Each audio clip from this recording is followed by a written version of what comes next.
அன்பு சொந்தங்கள் அனைவருக்கும் வணக்கங்க. நம்மளுடைய அகத்தியர் ராசி பலன் சேனல்ல தொடர்ந்து பல பதிவுகளை நம்ம பார்த்துட்டு வரோம். அந்த வரிசையில இன்னைக்கு நாம பார்க்க போற பதிவு என்ன அப்படின்னு பார்த்தீங்கன்னா, வீட்ல இருக்கக்கூடிய தரித்திரம் நீங்குவதற்கு என்ன செய்யலாம்? என்ன செய்யக்கூடாது? பரிகாரங்கள் என்ன? எந்த தெய்வத்தை வழிபாடு செஞ்சா வாழ்க்கையில முன்னேற்றம் உண்டாகும்? வழிபாட்டு முறைகள் என்ன? அதை பத்தி பார்க்க போறோம். இந்த வீடியோ பதிவு பிடிச்சி இருந்துச்சுன்னா உங்க ஃப்ரெண்ட்ஸுங்களுக்கு ஷேர் பண்ணுங்க. நம்ம சேனலை சப்ஸ்கிரைப் பண்ணுங்க. வாங்க வீடியோக்குள்ள போகலாம். பொதுவா தரித்திரம் அப்படிங்கிறது வீடு, கடை எல்லாத்துக்குமே பொதுவா நாம சொல்லக்கூடிய ஒரு விஷயமா இருக்குங்க. தரித்திரம்னா என்னங்க?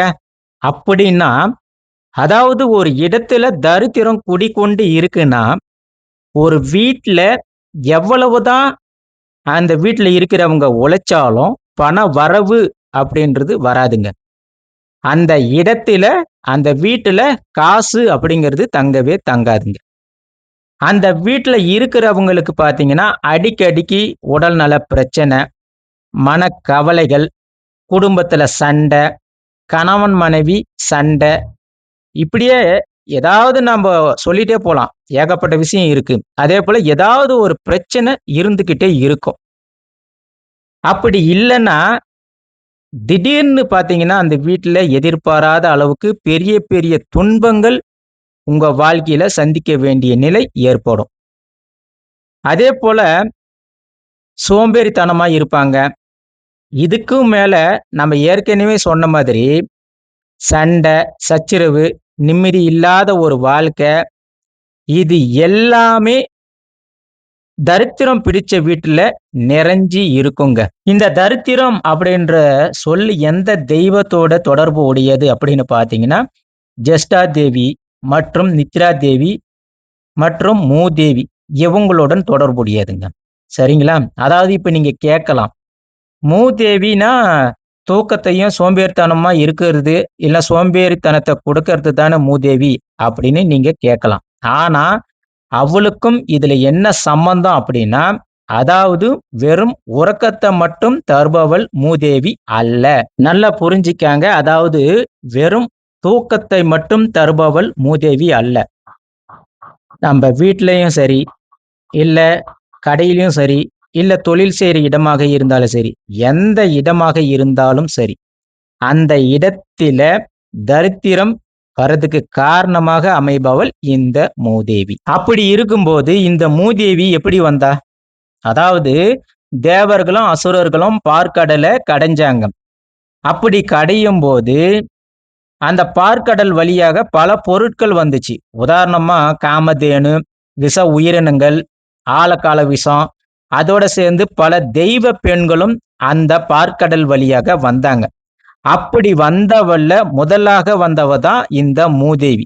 சரிங்களா? அதுக்கு பிறகுதான் ஸ்ரீதேவி வந்தா. மறுபடியும் சொல்றேன், நல்லா கேட்டுக்கங்க. பார்க்கடல கடையும்போது பல தெய்வ பெண்கள் வந்தாங்க.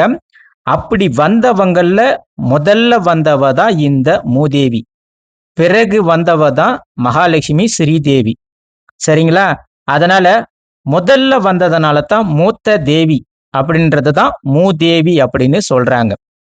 அப்படி இருக்கும்போது இந்த மூதேவிக்கு யாரெல்லாம் ரொம்ப பிடிக்கும் அப்படின்னு எடுத்துக்கிட்டீங்கன்னா, வேலைக்கே போகக்கூடாது அப்படின்னு நினைக்கிறாங்கல்ல, அவங்கள ரொம்ப பிடிக்கும். வேலைக்கு போகக்கூடாதுன்னு சோம்பேறித்தனமா இருக்கிறாங்க பாரு, அவங்கள ரொம்பவே பிடிக்கும். அதேபோல அடுத்தவங்க நல்லா வாழ்றாங்க பார்த்தீங்களா, அவங்கள பார்த்து அவங்க நல்லா வாழ்றத பார்த்து தாங்க முடியாம வயிறு எரிச்சலோட இருக்கிறாங்க பார்த்தீங்களா, அவங்கள மூதேவிக்கு ரொம்பவே பிடிக்குங்க. அதேபோல சீக்கிரமா வந்து பிடிச்சுக்கிறதும் இவங்கள தாங்க. அடுத்ததா பார்த்தீங்கன்னா, இந்த மூதேவி எந்தெந்த இடத்துல அதிகமாக இருப்பா? அதேபோல எந்தெந்த இடத்துல வாசம் செய்வா அப்படின்னு முன்னோர்கள் நிறைய இடத்த சொல்லியிருக்கிறாங்க. அப்படி இருக்கும்போது, அதுல ஒரு சிலத மட்டும் நான் இப்ப சொல்றேன். ஏன்னா ஏகப்பட்ட இடம் இருக்கு.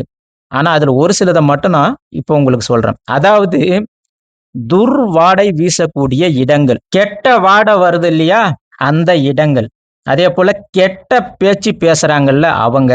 அது மட்டும் இல்லாம மனசுல ரொம்பவே வஞ்சகங்கள், பொறாமை இந்த மாதிரியான எண்ணங்கள் நிறைஞ்சு இருக்கிறவங்கள அதாவது மூதேவிக்கு ரொம்பவே பிடிக்கும். அதேபோல அழுக்கு துணி, அழுக்கான இடங்கள், அதாவது சுத்தம் இல்லாத இடம், பரட்ட தலையோடு இருக்கிறவங்க, கெட்ட வார்த்தைகள பேசுறது, வீண் வம்பு சண்டைக்கு போறவங்க, பிறர கேவலமா பேசுறது, பழிச்சு பேசுறது, சோம்பேறியாக இருப்பவங்கள, அது மட்டும் இல்லாம சில பேர்லாம் 4 நாள் ஆனாலும் ஒரே ட்ரெஸ் போட்டிருப்பாங்க. குளிக்க மாட்டாங்க.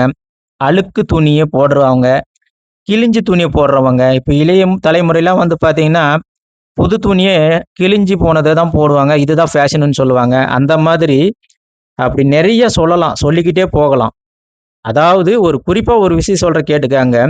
அருவெருப்பான விஷயங்கள் என்னென்ன எங்க இருக்கோ, அவை அனைத்திலயும் வாசம் செய்யக்கூடியவள் தாங்க இந்த மூதேவி.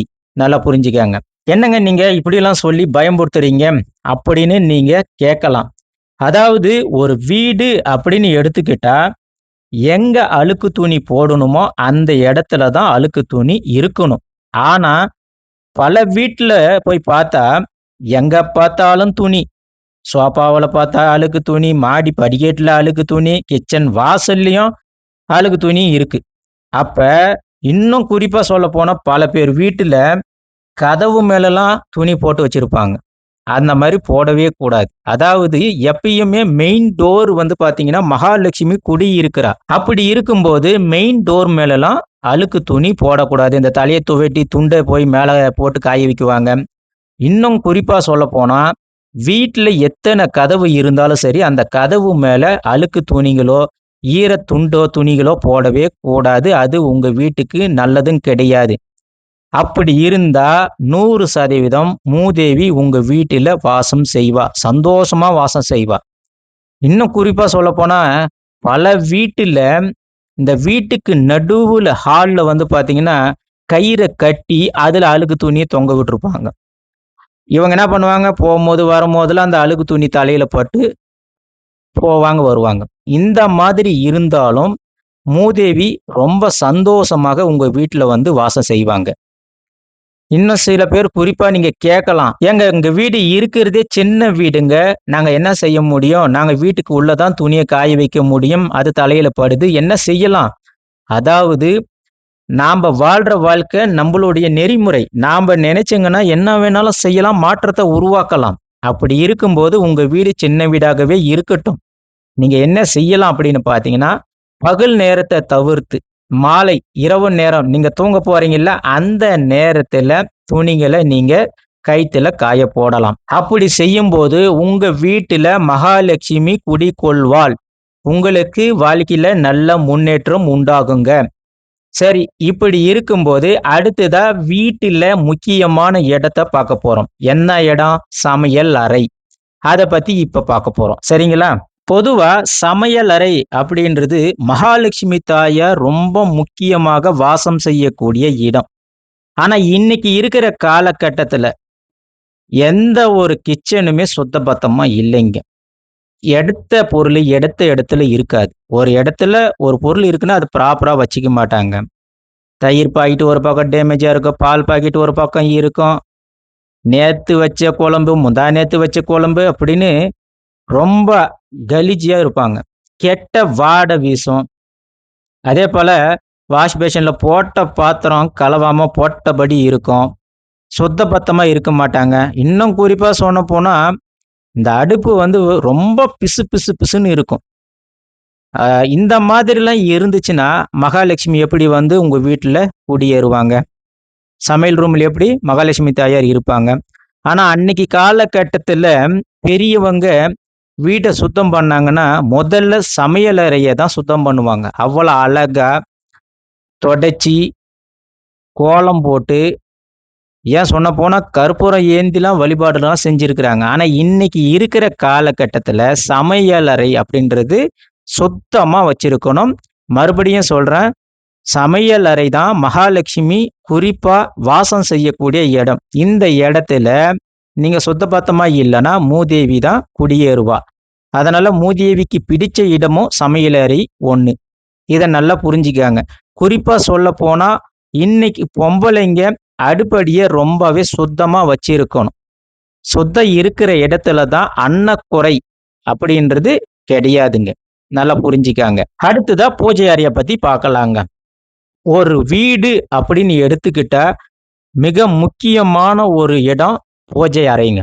நம்ம ஒரு வீடுன்னு கட்டுனா, தெய்வத்துக்குன்னு ஒரு இடம் ஒதுக்கணும். சரிங்களா? அந்த இடம் சுத்தமா இருக்கணும், தூய்மையா இருக்கணும், அழுக்கு படிஞ்சு இருக்கக்கூடாது, ஒட்டறை இருக்கக்கூடாது.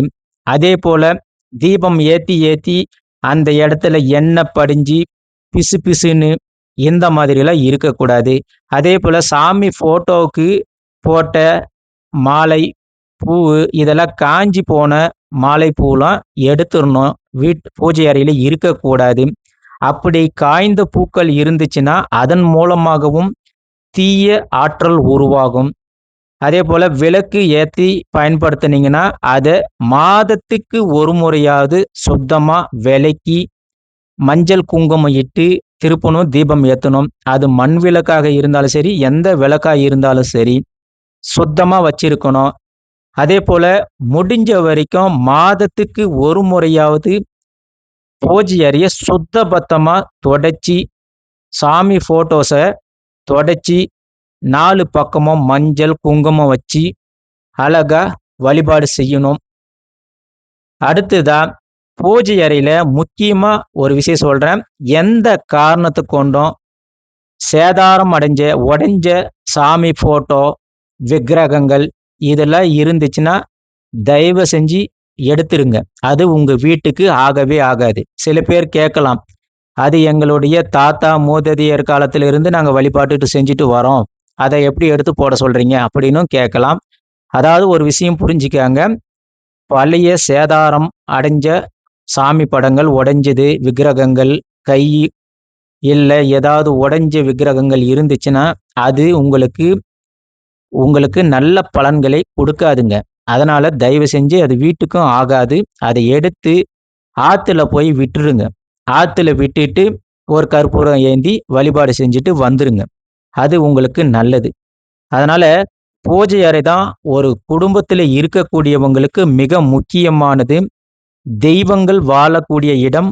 உங்களுக்கு அந்த வீட்டுக்கு தீய சக்திகள் வராம அருள் சக்தி கிடைக்கக்கூடிய இடம் பூஜை அறை. அதனால நீங்க கேட்கலாம், எப்ப பார்த்தாலும் சுத்தம் பண்ணினே இருக்க முடியுமா? அப்படின்னும் கேட்கலாம். அதாவது முடிந்த அளவுக்கு மாதம் ஒரு முறையாவது பூஜை அறையை நல்லா சுத்த பத்தமா வச்சுக்கணுங்க.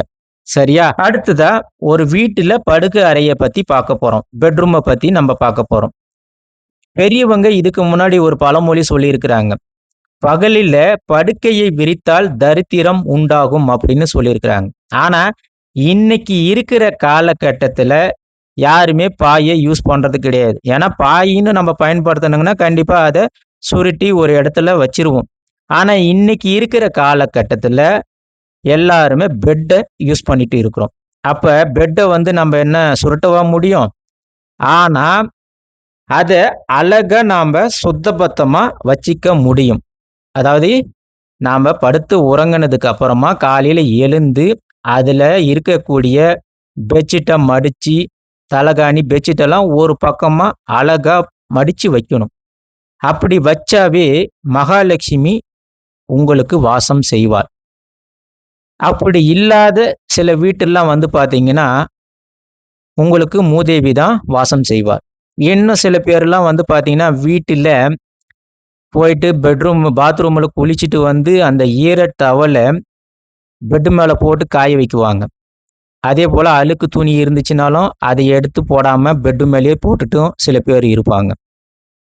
அப்படி இருக்கும்போது, உங்களுக்கு 100% மூதேவி வாசம் செய்வாள். அத நல்லா புரிஞ்சுக்கங்க. அதனால படுக்கை அறைய பொறுத்தவரைக்கும் நல்ல காத்தோட்டமா, பகல்ல வந்து என்ன பண்றீங்கன்னா, ஜன்னல தொறந்து காத்தோட்டமா வச்சுக்கணும்.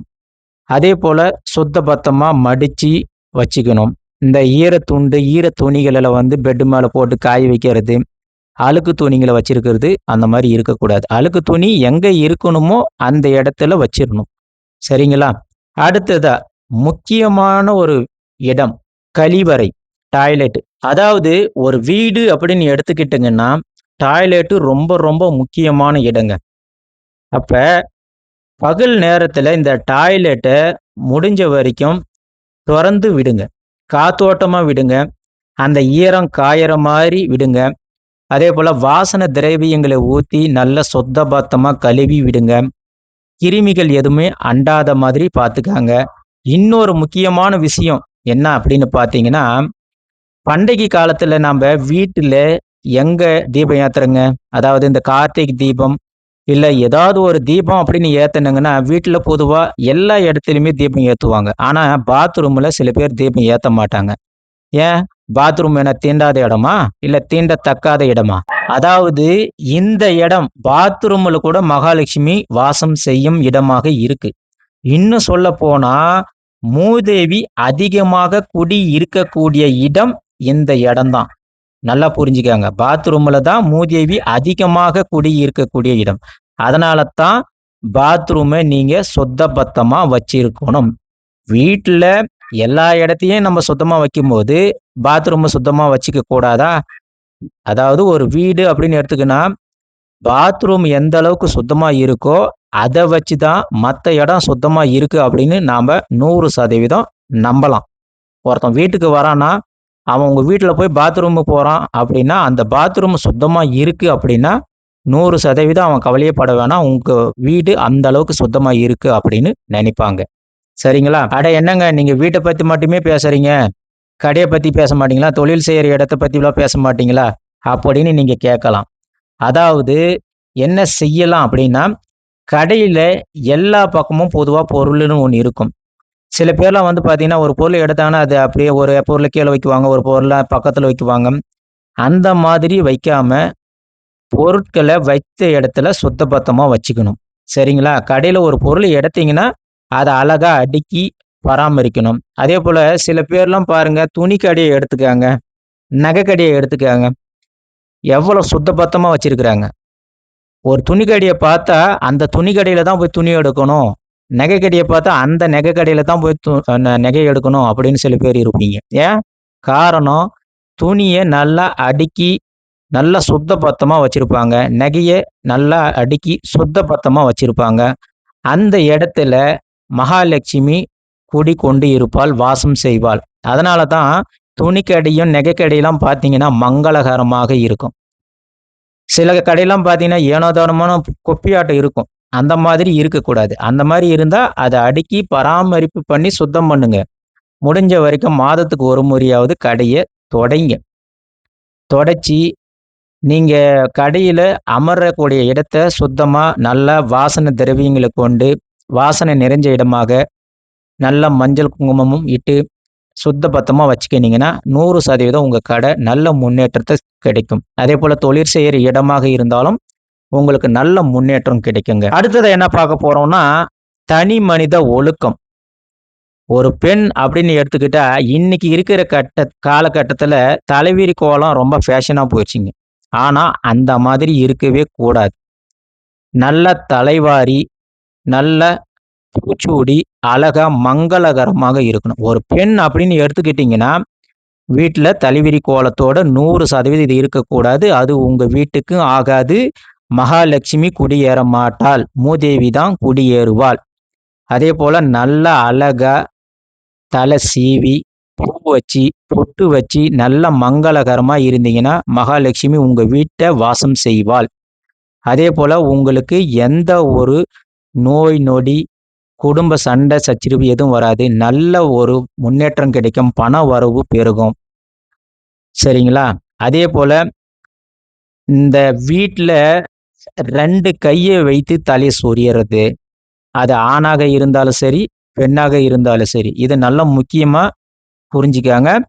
2 தலைய வச்சு தலைய சொறியறது, அதெல்லாம் இருக்கக்கூடாது. அதேபோல வீட்ல சில பெண்கள்லாம் காலையிலிருந்து சாயங்காலம் வரைக்கும் ஃபோன பார்த்துக்கிட்டு அழுக்கு முகத்தோடயே இருப்பாங்க. மூஞ்சி கழுவ மாட்டாங்க, தலை சீவ மாட்டாங்க, பொட்டு வைக்க மாட்டாங்க. அந்த மாதிரி இருக்கக்கூடாது. வீட்ல அதேபோல அரைகுறை ஆடைகளை பயன்படுத்தக்கூடாது. கிழிஞ்ச ஆடைகளை போடவே கூடாது. நம்ம ஏற்கனவே சொன்ன மாதிரி இன்னைக்கு இருக்கிற காலகட்டத்துல பெண்களாக இருக்கட்டும், பசங்களாக இருக்கட்டும், கிழிஞ்ச துணிய போடுறது ஃபேஷனா போச்சுங்க. அது இருக்கவே கூடாது.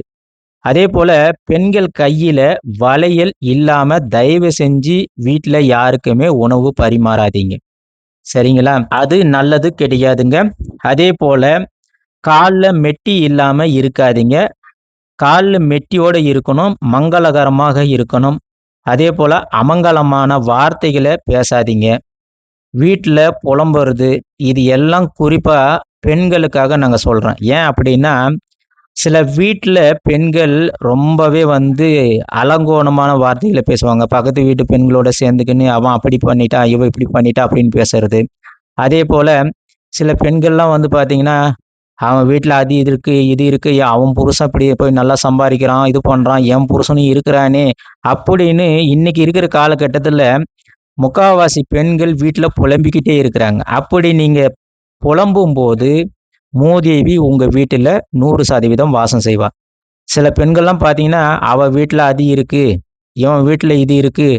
ஆனா இங்க ஒண்ணுமே இல்லையே" அப்படின்னு புலம்புறது முதல்ல நிறுத்துங்க. அப்படி நீங்க நிறுத்துனாவே போதும், மகாலட்சுமி உங்க வீட்ல தங்குவா. சரிங்களா? அப்படி புலம்பிட்டே இருந்தீங்கன்னா, கோவப்பட்டுனே இருந்தீங்கன்னா, மகாலட்சுமி தங்கவே மாட்டா. அதேபோல பின்வாசல் இருந்தா, வாசல்ல தண்ணி தெளிச்சு கோலம் போடுங்க. அதாவது இன்னைக்கு இருக்கிற காலகட்டத்தில ஒரு வாசல் தான் இருக்கு. பின்வாசல் இல்லாதவங்க கவலைப்படாதீங்க. சரிங்களா? அதாவது 2 வாசல் இருக்கக்கூடியவங்க, முன் வாசலுக்கு எப்படி நீங்க தண்ணி தெளிச்சு கோலம் போடுறீங்களோ, அதே போல பின் வாசலுக்கும் தண்ணி தெளிச்சு கட்டாயமாக கோலம் போடணும். சரிங்களா? அப்படி போடும்போது மகாலட்சுமி எப்பவுமே பின்வாசல் வழியாக தான் வருவா. அதுதான் சாஸ்திரமும் சொல்லுது. நல்லா புரிஞ்சுக்கங்க. மகாலட்சுமி தாயார் என்னைக்குமே பின்வாசல் வழியாக தான் வருவாங்கன்னு சாஸ்திரமே சொல்லுது. அதேபோல வீட்ல தண்ணிய சிக்கனமா பயன்படுத்துங்க. குறிப்பா பெண்கள் அப்படின்னு நான் சொல்ல வரல. எல்லாருமே வீட்டில் எத்தனை பேர் இருக்கிறீங்களோ, குழந்தைகள், ஆண்கள், பெண்கள், பெரியவங்க எல்லாருமே வீட்டுல தண்ணிய சிக்கனமா பயன்படுத்துங்க. அடுத்ததா நீங்க இப்படி கேட்கலாம். "ஏங்க எங்க வீடு என்னைக்குமே நாங்க சுத்தபத்தமா தாங்க நாங்க வச்சிருக்கிறோம்." அப்படின்னு நீங்க கேட்கலாம். ஆனா நாங்க நல்லா வேலைக்கு போறோம். கடுமையா கஷ்டப்படுறோம், உழைக்கிறோம். ஆனா ரூ. 1 கையில காசு தங்க மாட்டேங்குதுங்க. நாங்க என்னங்க பண்ணட்டும்? இதுக்கு ஏதாவது சாபம் இருக்கா? இல்ல எங்க மூதாதையர்களுடைய, முன்னோர்களுடைய சாபம், இல்ல வேற யார் மூலமாவது வரக்கூடிய சாபம் ஏதாவது இருக்கா? அப்படின்னு நீங்க கேட்டா, இத நாம ஏத்துக்க தான் வேணும். சரி இதுக்கு என்னதான் பரிகாரம் அப்படின்னு பார்த்தீங்கன்னா, அதாவது வீட்ட எல்லாமே சுத்தபத்தமா வச்சுக்கங்க. தூய மனசோட மாதத்துக்கு ஒரு முறை வரக்கூடிய பஞ்சமி திதி அன்னைக்கு நாள்ல என்ன செய்யணும் அப்படின்னு பார்த்தீங்கன்னா, காலண்டர பார்த்தாவே தெரியும். பஞ்சமி திதி அப்படின்னு ஒண்ணு வரும். அந்த நேரத்துல சரிங்களா, சில மாதத்துல மதியம் 12 மணி, 10 மணிக்கெல்லாம் முடிஞ்சிரும். சில நாள்லாம் பார்த்தீங்கன்னா, நைட்டு வரைக்குமே பஞ்சமி திதி இருக்கும். அப்படி இருக்கும்போது, மதியம் 12 மணி, 10 மணிக்கெல்லாம் முடியுது அப்படின்னா, நீங்க என்ன பண்றீங்கன்னா, காலையில நம்ம மாலை போடுவோங்கல்ல, ஐயப்ப மாலை போட்டா எப்படி காலையில சூரிய உதயத்துக்கு முன்னாடி குளிக்கிறோங்க, அந்த மாரி குளிச்சுக்கங்க. அதேபோல ஈவினிங் வரைக்கும் இருக்குன்னா, சாயங்காலம் சூரியன் மறைஞ்சதுக்கு அப்புறமா 6 மணிக்கு மேல தண்ணி ஊத்திக்கங்க. சரியா? தண்ணி ஊத்திக்கிட்டு, பஞ்சமி தேவி என சொல்லக்கூடிய அந்த தெய்வத்த சரியா, நீங்க வீட்டுல பூஜை அறையில 5 விளக்குகள ஏத்தணும். புரியுதா? அதாவது வீட்டு பூஜை அறையில 5 விளக்கு ஏத்தணும். பஞ்சம் அப்படின்னா 5 என அர்த்தம். 5 விளக்க நீங்க நெய் நெய் ஊத்தி கூட விளக்கு ஏத்தலாம். இல்லன்னா நீங்க சாதாரண எண்ணெயில கூட நீங்க 5 தீபத்த ஏத்தணும். அப்படி விளக்க ஏத்திட்டு பஞ்சமி தேவி கிட்ட நீங்க என்ன வேண்டணும் அப்படின்னு கேட்டீங்கன்னா, எங்க வீட்டில இருக்கக்கூடிய தரித்திரம் நீங்கணும் அப்படின்னு பிரார்த்தனை பண்ணணும். நல்லா புரிஞ்சுக்கங்க. மறுபடியும் சொல்றேன். வீட்டு பூஜை அறையில பஞ்சமி தேவிக்கு 5 விளக்க ஏத்தி, அந்த 5 விளக்க ஏத்தி பிரார்த்தனை பண்ணுங்க. பஞ்சமி தேவி தாயே, எங்க வீட்டில இருக்கக்கூடிய தரித்திரம் நீங்கணும் அப்படின்னு பிரார்த்தனை பண்ணுங்க. அதோட வீட்டுல இருக்கக்கூடிய தெய்வங்களையும் பிரார்த்தனை பண்ணுங்க. சரியா? அப்படி நீங்க பிரார்த்தனை செய்யும்போது, உங்க வீட்டுல தரித்திரம் நீங்கும். மூதேவி வாசம் செஞ்சானா போயிடுவா. அதேபோல உங்களுக்கு ஏதாவது கவலைகள், இல்ல ஏதாவது உங்களுக்கு மனசுல வேண்டுதல் இருந்துச்சுனாலும், அத நெனச்சு வேண்டுதல் வச்சு வழிபாடு செய்யுங்க. வீட்ல மத்த தெய்வத்தையும் வழிபாடு செய்யுங்க. அப்படி செய்யும்போது உங்களுக்கு வாழ்க்கையில நல்ல முன்னேற்றம், குடும்பத்தில சந்தோஷம், கணவன் மனைவி அந்யோன்யம், வேலை செய்ற இடம், தொழில், வியாபாரம் இது எல்லாமே நல்ல ஒரு முன்னேற்றத்த குடுக்கும். பண வரவு அதிகரிக்குங்க. சரியா? இது இல்லாம வேற ஏதாவது எளிய பரிகாரங்கள் இருக்கா அப்படின்னு பார்த்தீங்கன்னா, இருக்குங்க. அதாவது உங்களுக்கு பிடிச்ச ஆலயங்கள், உங்களுக்கு அருகாமையில் இருக்கக்கூடிய ஆலயங்களுக்கு திரு அலகு வாங்கி குடுங்க. அதாவது திரு அலகு அப்படின்னா என்னங்க? அதாவது தொடப்பம்ன்னு சொல்லுவோங்கல்ல, விளக்கமாறு, சீமாறு இத தான் ஆலயங்கள்ல திரு அலகு அப்படின்னு சொல்லுவாங்க. திரு அலகு அப்படின்றது தொடப்பத்துக்கு தூய தமிழ்ல பெயர். சரிங்களா? அப்படி இருக்கும்போது, ஏதாவது ஒரு ஆலயத்துக்கு ஒரு 10 தொடப்பமோ, இல்ல ஒரு 20 தொடப்பமோ நீங்க வாங்கி குடுத்து, "இத யூஸ் பண்ணுங்க" அப்படின்னு சொல்லுங்க. அப்படி செய்யும்போது, உங்க வீட்டில இருக்கக்கூடிய அந்த தரித்திரம் விலகி, உங்களுக்கு மகாலட்சுமி தாயார் குடியேறுவாள், வாசம் செய்வா. மறுபடியும் சொல்றேன், ஆலயங்களுக்கு ஒரு 10ஓ இல்ல 20 தொடப்பத்த நீங்க வாங்கி குடுத்தீங்கன்னா, உங்க வீட்டில தரித்திரம் ஒழியும், மகாலட்சுமி தாயார் வாசம் செய்வா. இந்த எளிய வழிகாட்டு முறைய நீங்க பின்பற்றினாலே போதும், மகாலட்சுமி உங்க வீட்ல 100% வாசம் செய்வா. அதுக்கப்புறம் இன்னொரு முக்கியமான விஷயம், நல்லா புரிஞ்சுக்கங்க. சில வீட்டுல்லாம் வீட்ட பெருக்கி, பெருக்கி இந்த குப்பைய அப்புறப்படுத்த மாட்டாங்க. ஒரு மூலையில இந்த கதவுக்கு பின்னாடி சேர்த்தி, சேர்த்தி வச்சுருவாங்க. பெருக்கி, பெருக்கி ஒரு இடத்துல ஓரத்துல ஒதுக்கி வச்சுருவாங்க. இன்னும் சில பேர்லாம் பார்த்தீங்கன்னா, காலையில பெருக்க மாட்டாங்க. மாலை நேரத்துல பெருக்குவாங்க. அது தவறு. முக்கியமா மாலை நேரத்துல வீட்ட பெருக்கவே கூடாது. அதனால தினமும் வீட்ட சுத்தம் பண்ணி வச்சுக்கங்க. அதாவது சுத்தம் அவசியம் தான். அதுக்குன்னு சில பேர்லாம் பார்த்தீங்கன்னா, எப்ப பார்த்தாலும் சுத்தம் பண்ணினே இருப்பாங்க. வீட்ட தொடச்சுக்கிட்டே இருப்பாங்க. அப்படி செஞ்சீங்கன்னா, பெரியவங்க பழமொழி சொல்லியிருக்கிறாங்க. எப்ப பார்த்தாலும் தொடச்சுட்டே இருந்தா வீட்ல இருக்கிறதும் தொடச்சுன்னு போயிரும் அப்படின்னு சொல்லியிருக்கிறாங்க. அதனால எப்பப்ப துடைக்கணுமோ அப்பப்ப துடைங்க. எப்பப்ப சுத்தம் பண்ணணுமோ அப்பப்ப சுத்தம் பண்ணுங்க. நிச்சயமாக உங்க வீட்டில தரித்திரம் ஒழிந்து மகாலட்சுமி குடியேறுவா. உங்க வீட்டில நல்ல முன்னேற்றம் உண்டாகும். பண வரவு கிடைக்கும். குழந்தை பாக்கியம், திருமண பாக்கியம், அதேபோல குடும்பத்தில அந்யோன்யம், பேர், புகழ் இது எல்லாமே கிடைக்கும் அப்படின்னு சொல்லி நான் இந்த பதிவ முடிச்சுக்கிறேன். மீண்டும் ஒரு பதிவுல சந்திப்போம். நன்றி, வணக்கம்.